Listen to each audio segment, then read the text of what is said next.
Raj TV நேயர்கள் அனைவருக்கும் வணக்கம் and welcome to our show சரித்திர நாயகன் சிவாஜி கணேசன். இந்த ஷோவில் பார்த்தீங்கன்னா சிவாஜி கணேசனுடைய திரைப்பயணத்தில் நடந்த நிறைய சுவாரஸ்யமான இன்ட்ரெஸ்டிங்கான விஷயங்கள்லாம் நம்ம பார்த்துட்டு இருக்கோம். ஸோ தொடர்ந்து பார்க்கலாம் வாங்க. நடிகர் திலகம் சிவாஜி கணேசனின் ஆரம்ப கால திரைப்பயணத்தில் நடித்த படம் தான் முதல் தேதி. வேலையில்லா திண்டாட்டத்தை நேர்த்தியாகவும் சொல்லி இருக்கிறாங்க இந்த படத்துல.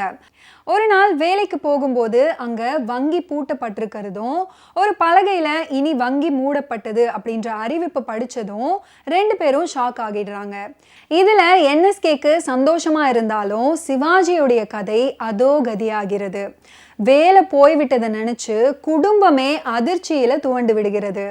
இதற்கிடையில ஏற்கனவே மாமா பையனுக்கு தன் மகளை பேசி முடிப்பதாக கடிதாசி போட அவங்களும் அதை ஏற்று பெண் பார்க்க வீட்டிற்கு வந்து உட்கார்ந்துருக்க இவர் வேலையும் போய் வீட்டுக்குள்ள நுழைந்தா இந்த அதிர்ச்சி வேற இவருக்கு.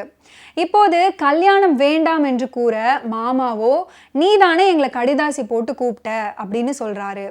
அந்த சமயம் பார்த்து ஒருவர் வந்து என்ன சிவஞானம் வேலை போயிடுச்சாமே அப்படின்னு அங்கே இருக்கிற சிச்சுவேஷன் தெரியாமல் மண்பானையை போட்டு உடைச்சது மாதிரி எல்லா உண்மையும் சொல்ல அங்கே நிலை குலைந்து நிச்சயதார்த்தமே நின்றுடுச்சு.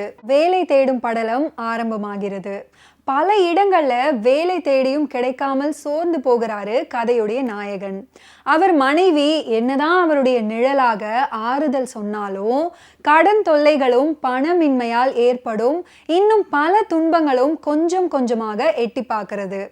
இவருக்கு தொழில் ரீதியான ஒரு தேர்ச்சி பெற்ற வேலை தெரியாததால வெறும் குமாஸ்தாவிற்கு வேலை கிடைக்காது அப்படின்றதுனால அலைந்து அலைந்து வெறுப்பையும் சோர்வையுமே பலனாக பெறுகிறாரு கதாநாயகன். இதனால ஆங்காங்கே வெளிப்படும் கோபம் உரசி உரசி பெரிதாக அவருடைய கையாலாகாத்தனம் கொப்பளித்து வெறுப்பை மற்றவங்க மீது காட்ட ஆரம்பிக்கிறாரு. இதனால வீடே குழப்பத்துல தவிக்கிறது. கடன்காரர்களை விரட்டி அடிக்க இதுவரைக்கும் பொய்யே சொல்லாத கதாநாயகன் பொய் சொல்லி விரட்டி அடிக்கிறது. அது மட்டும் இல்லாம அவர் குடும்பத்தையும் வறுமையினால அப்பிழைய செய்ய சொல்றது ஒரு சோகமான காட்சியாக இந்த படத்துல இடம்பெற்றிருக்கு. இந்த நிலைமையில அவருடைய வறுமை பசியை போக்க என்எஸ்கே கொஞ்சம் உதவி செய்கிறாரு. அவருக்கு அவருடைய மாமனார் ஏற்பாடு செய்திருந்த வேலையை தனக்கு வேண்டாம்னு சொல்லி அதை என்னுடைய நண்பனுக்கு கொடுக்கும்படியும் சொல்றாரு. மிகுந்த நம்பிக்கை கொண்டு அங்க போறாரு கதையின் நாயகன். வரவேற்று பேசும் அந்த நிறுவன அதிபர் இவரை வேலையில சேர்த்துக்கிறேன் அப்படின்னு சொல்றாரு. அது மட்டும் இல்லாம 100 ரூபாய் சம்பளம் கொடுப்பதாகவும் சொல்றாரு. இதை கேட்ட உடனே சிவாஜிக்கு ரொம்ப மகிழ்ச்சியாக இருந்துச்சு.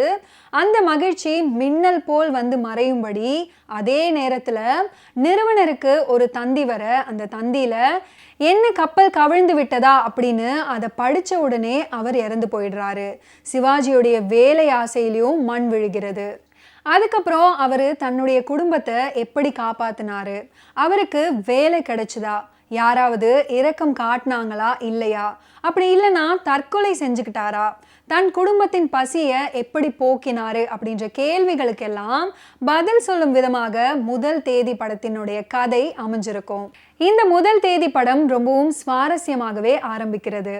மிகவும் எளிமையான காட்சிகள், நடுத்தர வர்க்கத்தினர் சந்திக்கும் தின பிரச்சனை அப்படின்னு ஒரு புறம் சற்று சோக காட்சிகள் இடம்பெற்றிருந்தாலும் மற்றொரு புறம் நகைச்சுவை போர்வையில தூள் கிளப்பியிருப்பாங்க என்எஸ் கிருஷ்ணன், டி.ஏ. மதுரம், குலதெய்வம் ராஜகோபால் குழுவினர்.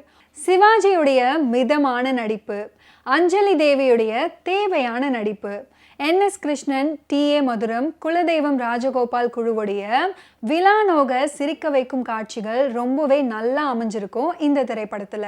ஒரு காட்சியில என்எஸ்கேக்கு தெரியாம டி.ஏ. மதுரம் ராஜகோபால சமையல்காரராக வீட்டில் வேலைக்கு சேர்த்திருப்பாங்க.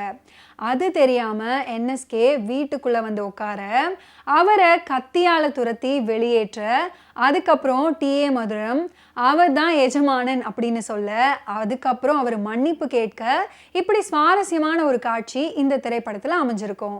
இந்த படத்துல இடம்பெற்றிருக்க இன்னொரு பாடல் எல்லோரும் கேளுங்க அப்படின்ற ஒரு பாடல். இந்த பாடலை பாடியிருக்காங்க ஏபி கோமலா அவர்கள் அண்ட் இந்த பாட்டை எழுதியிருக்காங்க கேடி சந்தானம் அவர்கள். என்எஸ்கே உடைய மாமனார் ஏற்பாடு செஞ்ச அமைஞ்சிருந்த வேலைக்கு நேர்முக தேர்வுக்கு வேண்டா வெறுப்பாக ராஜகோபாலையும் கூட்டிக்கிட்டு போவாரு என்எஸ்கே.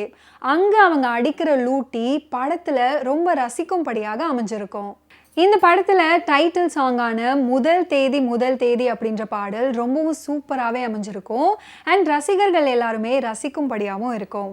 இந்த பாடலை பாடியிருக்காங்க டிவி ரத்னம் அவர்கள். அண்ட் இந்த பாட்டை எழுதியிருக்காங்க கேடி சந்தானம் அவர்கள். சிவாஜி செய்த காப்பீட்டு பணம் தன்னுடைய குடும்பத்தை காப்பாற்றும் அப்படின்னு நினைச்சு தற்கொலை செய்து கொண்டு மேல் உலகம் செல்ல அங்க இருக்கும் யமன், சிவன், விஷ்ணு போன்றவர்கள் நீ செஞ்சது ரொம்ப கோழைத்தனமான ஒரு விஷயம், மீண்டும் பூலோகத்துக்கு போய் உன்னுடைய குடும்பம் எப்படியெல்லாம் கஷ்டப்படுது அப்படின்னு அமைதியாக பார் அப்படின்னு சொல்ல இவர் குடும்பத்தில் இருக்க எல்லாருமே ஒவ்வொருத்தராக தற்கொலை செய்து கொள்ள கடைசியில் எதிர்பார்த்தது போலவே சிவாஜி கனவிலிருந்து விடுபட்டு அதிர்ச்சியுடன் எழுந்திருக்கும் போது தான் நாமளுமே நிம்மதி பெருமூச்சு விடுறோம். ஓகே வியூவர்ஸ், இன்னைக்கு நிகழ்ச்சியில் நடிகர் திலகம் சிவாஜி கணேசனுடைய ஆரம்ப காலகட்ட திரைப்பயணத்தில் நடந்த நிறைய சுவாரஸ்யமான இன்ட்ரெஸ்டிங்கான விஷயங்கள்லாம் நம்ம பார்த்தோம். மீண்டும் அடுத்த எபிசோடில் சந்திப்போம். நன்றி, வணக்கம்.